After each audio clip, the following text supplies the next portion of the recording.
जय हिंद। मैं धर्मेंद्र कुमावत। तो line by line Hindi NCERT series upon discuss कर रहे हैं और आज एक नया चैप्टर अपन स्टार्ट करने जा रहे हैं जिसका नाम है वंशागति एवं विविधता के सिद्धांत, principle of inheritance and variation. अगर मैं बात करूं 10 स्टूडेंट की तो 10 में से 8 स्टूडेंट को इस चैप्टर में थोड़ी सी परेशानी होती है एनसीईआरटी की लैंग्वेज को समझने के लिए। ठीक है, और बाहर से आप पढ़ोगे तो आता है ये चैप्टर, कभी खत्म ना होने वाला चैप्टर है क्योंकि पैटर्न बदल चुका है नीट का और बाकी सारे एग्जाम्स का। एनसीईआरटी बेस्ड ही सारे प्रश्न पूछे जा रहे हैं। तो ये मेरी गारंटी है कि इस चैप्टर की एनसीईआरटी को 100% एक एक शब्द में आपका क्लियर करवा दूंगा।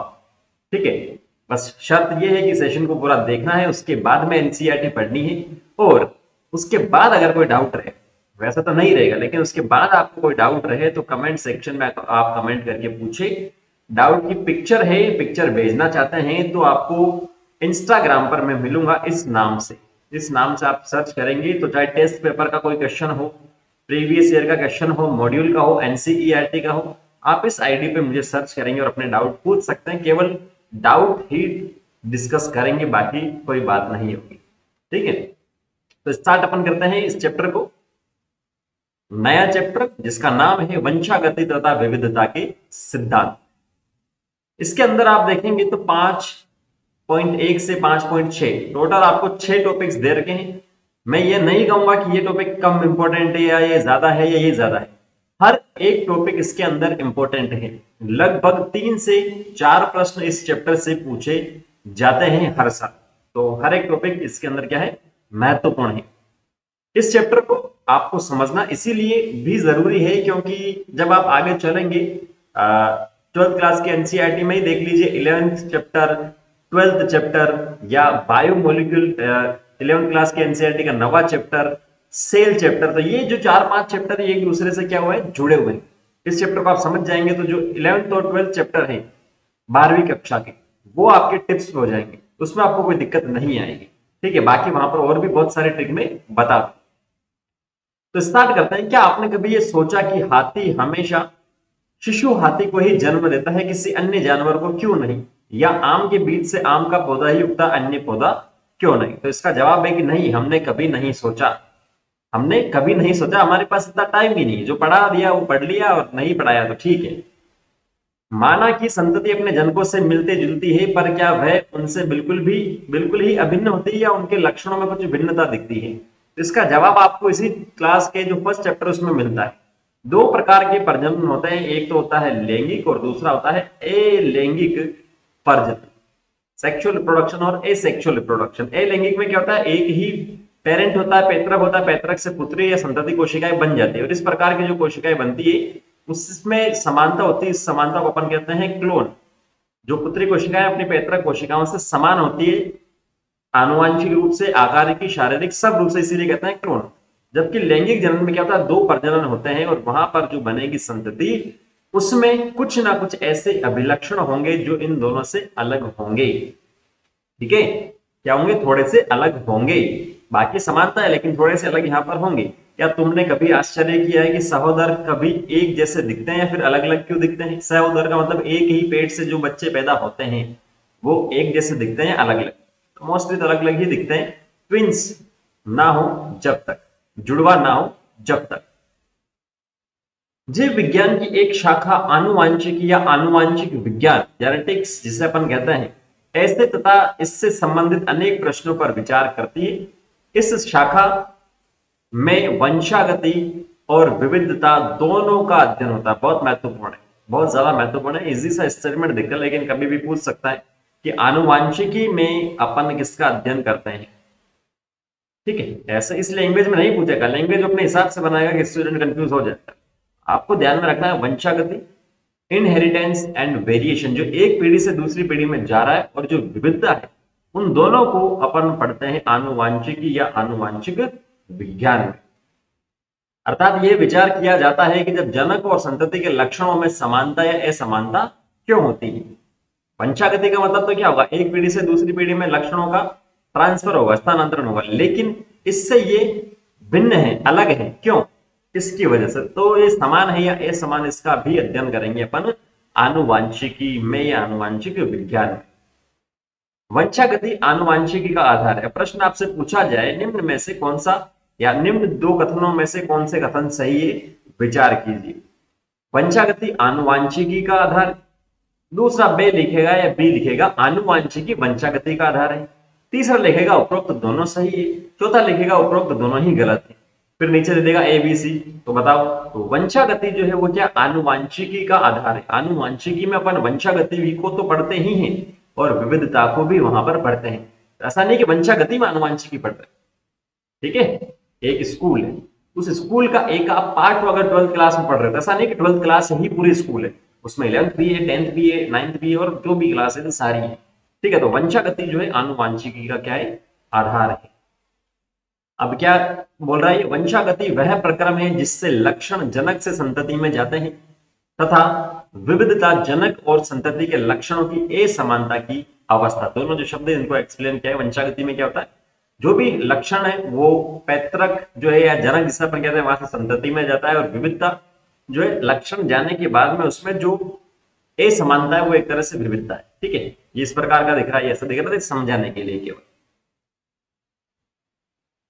मानव को 8,000 से 10,000 वर्ष ईसा पूर्व यह ज्ञान हो चुका था कि विविधता का कारण जो क्या लैंगिक जनन की प्रक्रिया में छुपा हुआ है। पहले मैंने आपको बताया किसमें, लैंगिक जनन, सेक्सुअल रिप्रोडक्शन।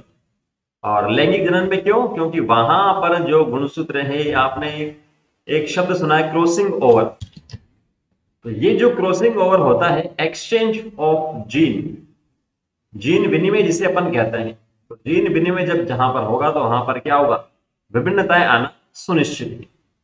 सेल डिवीजन वाला चैप्टर जो है वो याद कर सकते हैं। उसने पादपों और जंतुओं की प्रकृति में उपस्थित जीव विविधता का लाभ उठाया और लाभदायक लक्षणों वाले जीवों को चुनकर उनका प्रजनन करवाया और उनसे इच्छित लक्षणों के जीव प्राप्त किए। किसने, मानव ने। तो इसके बारे में आप और पढ़ते हैं, जो 9वां चैप्टर है, जो 10वां चैप्टर है इसी एनसीईआरटी का, उसके अंदर। उदाहरण, पुरानी जंगली गायों के कृत्रिम चयन और उनको पालतू बनाकर हमने आज भारतीय किस्में प्राप्त कर ली है, जैसे पंजाब की साहिवाल गाय, ठीक है। तो ये महत्वपूर्ण है, जहां पर भी लिखा है ऐसे कुछ एग्जाम्पल जो महत्वपूर्ण है। आगे जो 9वें और 10वें चैप्टर की मैं बात कर रहा था वहां पर रोजी जैसे एक एग्जाम्पल आता है, वो किस लिए जानी जाती है, प्रोटीन वगैरह की बात करते हैं वहां पर, ठीक है। यहाँ पर पंजाब की जो शाहीवाल गाय है वो भी इसी का एक उदाहरण है। हमें मानना पड़ता है कि भले ही हमारे पूर्वजों को लक्षणों की वंशागति और विविधता का ज्ञान था, किंतु उनको इन घटनाओं के वैज्ञानिक आधार के विषय में बहुत कम जानकारी थी। हाँ, वो जानते थे कि इस प्रकार से प्रोसेस होगी तो अपना उत्पादकता बढ़ेगी, नई किस्म बनेगी, लेकिन उनके पीछे का जो रीजन था, जैसे जीन, डीएनए, क्रोमोसोम, ये सब के बारे में उनको थोड़ा आइडिया नहीं था, कम था। अब बात करते हैं मेंडल के वंशागति के नियम। पहला जो पॉइंट आता है वो यहीं से शुरू होता है अपना, मेंडल के वंशागति के नियम। आपने सुना होगा मेंडल साहब जो थे फादर ऑफ जेनेटिक्स, जिसे आनुवांशिकी के पिता कहते हैं, ठीक है, फादर ऑफ जेनेटिक्स हैं। 19वीं सदी के मध्य के वर्षों में ही आनुवांशिकता को समझने के संबंध में प्रगति हो सकी। आपकी जगह एक है प्रगति, प्रकृति नहीं प्रगति। ग्रेगर मेंडल ने उद्यान मटर, इसका नाम है स्पाइजम सेटाइवम, उद्यान मटर के पौधे में 7 वर्षों में, इसने क्या बोला है, 19वीं सदी के मध्य में, 19वीं जो सदी होती है वो 1801 से लेकर 1899 या 1900 तक जो चलता है वो 19वीं सदी है। जिसके बीच में लगभग आप देखेंगे 1856 से 1863, ये ईयर भी आपको ध्यान में रखना है। तो क्या किया, उद्यान जो मटर था उस पर इन्होंने क्या किया, संकरण की 7 वर्षों तक, और उनके आधार पर जीवों के वंशागति नियम का प्रस्तावित किया। सांख्यिकी विश्लेषणों और गणितीय तर्कशास्त्र का जीव विज्ञान की समस्याओं के समाधान हेतु प्रथम उपयोग भी मेंडल द्वारा वंशागत अन्वेषणों के दौरान ही किया गया। सांख्यिकी की जो बात कर रहे हैं, गणित की जो बात कर रहे हैं, तो इसमें क्या, जो नंबर्स थे, कैलकुलेशंस जो है, बायो में कैलकुलेशन का जो प्रयोग किया था, मैथ्स का जो बायो में प्रयोग किया गया था, वो मेंडल साहब ने सबसे पहले किया था। हालांकि उनकी किस्मत अच्छी नहीं थी, ठीक है, वो आगे के क्लासेस में अपन डिस्कस करेंगे, आगे के जो आने वाले जो सेशन से, मतलब जो आगे के जो टॉपिक्स उसमें डिस्कस करेंगे अपन। उनके प्रयोगों में नमूनों की विशाल संख्या ने उनके आंकड़ों को विश्वसनीयता प्रदान की। साथ ही उनके परीक्षाधीन पौधों की उत्तरोत्तर पीढ़ियों पर किए गए प्रयोग और उनके सफल निष्कर्षों ने सिद्ध किया कि मेंडल के वंशागत नियमों में व्यापकता थी और वो केवल अपुष्ट विचार नहीं। ठीक है, तो ये रीजन इसीलिए दे रहा है कि उनके समकालीन जो वैज्ञानिक थे उनको विश्वास नहीं हुआ था कि ऐसा कुछ हो सकता है क्या। इसीलिए ये कह रहा है कि जो भी निष्कर्ष निकले थे वो काफी महत्वपूर्ण थे। मेंडल ने मटर के पौधे के उन लक्षणों पर विचार किया था जो सर्वथा विपरीतार्थ थे। विपरीतार्थ का मतलब जैसे एक लंबा और दूसरा बोना, एक बड़ा और दूसरा छोटा, एक पीला और दूसरा हरे बीज, तो ये क्या है, एक दूसरे के क्या है, विपरीत है। उन पर मेंडल साहब ने क्या किया था, अध्ययन किया था। इसके कारण उसे वंशागति नियमों का आधारभूत ढांचा तैयार करने में सहायता मिली। बाद के वैज्ञानिकों ने इसे विस्तार दिया जिससे विविध नैसर्गिक घटनाओं और उनमें निहित जटिलता का स्पष्टीकरण किया जा सका। तो मेंडल साहब तो फादर हैं ही जेनेटिक्स के, लेकिन उसके बाद के भी बहुत सारे साइंटिस्ट आए जिन्होंने जेनेटिक्स में अपना रोल निभाया बखूबी अच्छे तरीके से। मेंडल ने अनेक तद्रुप प्रजनन सम मटर के शुद्ध वंशक्रमों को लेकर कृत्रिम परागण या पर परागण के प्रयोग किए थे। ठीक है, बहुत सारे जो पादप जो थे मटर के, उसमें अलग अलग इन्होंने एक्सपेरिमेंट किया। आगे के जो टॉपिक उसके अंदर ये आएगा कि कृत्रिम परागण, आर्टिफिशियल पॉलिनेशन जिसे कहते हैं, पर परागण। वैसे तो ये जो शब्द लिखे हैं इसको आपने 12th क्लास की इसी एनसीईआरटी के दूसरे चैप्टर में पढ़ा है। पर परागण, कृत्रिम परागण।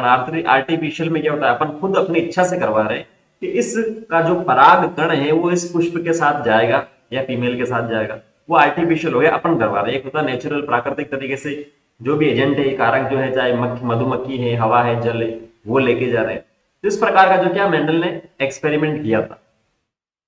अब यहां जो एक और शब्द लिखी है इन्होंने, वो तो आपने बता ही नहीं सर, तद्रुप प्रजनन सम। और आप कह रहे हो कि मैं एक एक शब्द क्लियर करवा दूंगा, तो इसीलिए नहीं बताया क्योंकि इसकी डेफिनेशन यहां पर दे रखी है।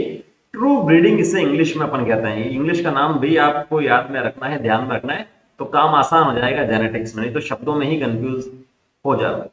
ट्रू ब्रीडिंग क्या होता है, वह होता है वंशक्रम, वह होता है जो कई पीढ़ियों के तक स्वपरागण के फलस्वरूप स्थायी विशेषक या ट्रेड प्रदर्शित करता है। जैसे मान लो ये दो पादप है, क्या है, दो पादप, इनको मैं बार बार यहाँ पर इनका जो है संकरण करा रहा हूँ, बार बार संकरण करा रहा हूँ, ये इसकी पीढ़ी, फिर इसकी पीढ़ी, फिर इसकी पीढ़ी, इस प्रकार से।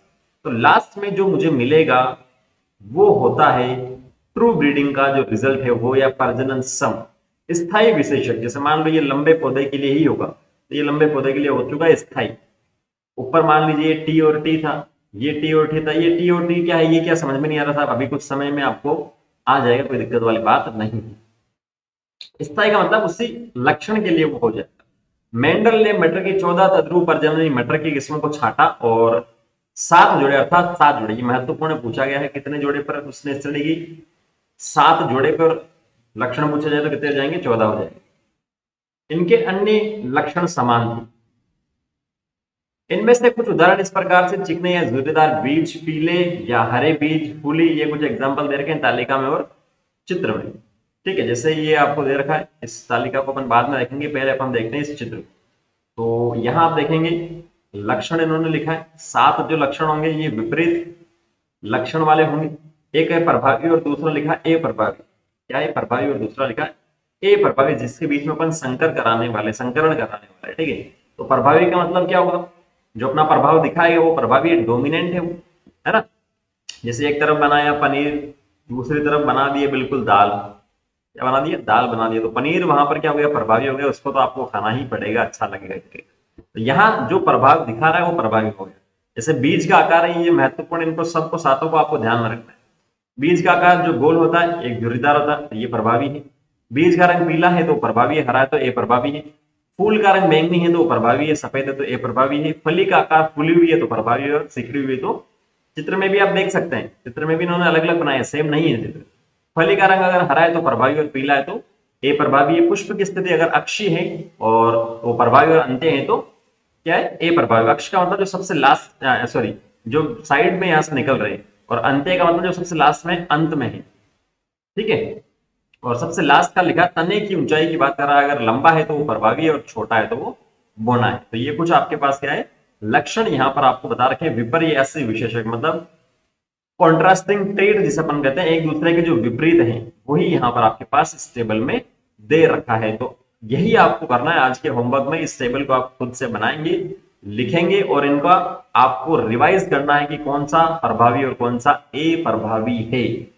आ रही बात समझ में? कौन सा प्रभावी और कौन सा अप्रभावी, आपको बहुत अच्छे से इसको ध्यान में रखने की जरूरत है। ठीक है, तो आज के लिए अपन इतना ही करेंगे। नेक्स्ट सेक्शन में जब अपन मिलेंगे तो एक जीन की वंशागति कंप्लीट अपन कर लेंगे, जो भी नियम वगैरह वो सारा सब कुछ अपन कंप्लीट कर लेंगे। इतना सा सेशन समझ में आया, मैं उम्मीद करता हूँ। इसके बाद में एनसीईआरटी पढ़िए और कोई डाउट हो तो पूछ सकते हैं आप बिना किसी झिझक के। मिलते हैं नेक्स्ट सेशन में। Thank you, all the very best, जय हिंद।